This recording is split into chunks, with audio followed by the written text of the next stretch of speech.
நம்ம ஜனநாயகத்தை காப்பாத்தி ஆகணும். என்ன பிஸியா இருந்தாலும், என்ன வேலையா இருந்தாலும், என்ன வெளியூர்ல இருந்தாலும், எந்த பூத்துல உங்களுடைய ஓட்டு இருக்குதோ அங்க வந்து தயவு செஞ்சு நம்மளுடைய விசில் சின்னத்துக்கு உங்க ஓட்டு போடுங்க. தயவு செஞ்சு உங்க விஜய்க்கு ஒரு வாய்ப்பு கொடுங்க. இந்த நேரத்துல வெளிநாட்டுல இருந்து பணம் செலவு பண்ணி பிளைட் டிக்கெட் புக் பண்ணி இங்க வந்து ஓட்டு போட வந்த நம்மளுடைய நண்பிகள் உங்கள் அனைவருக்கும் இந்த நேரத்தில் என்னுடைய நன்றியை தெரிவிச்சுக்கிறேன்.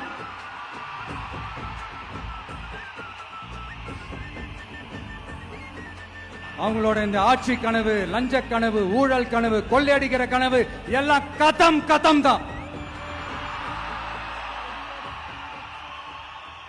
ரீசெண்டா பாண்டிச்சேரி எலெக்ஷன்ல அந்த எலெக்ஷன் டேல கிட்டத்தட்ட 90% மேல போலிங் ஆயிருக்குது.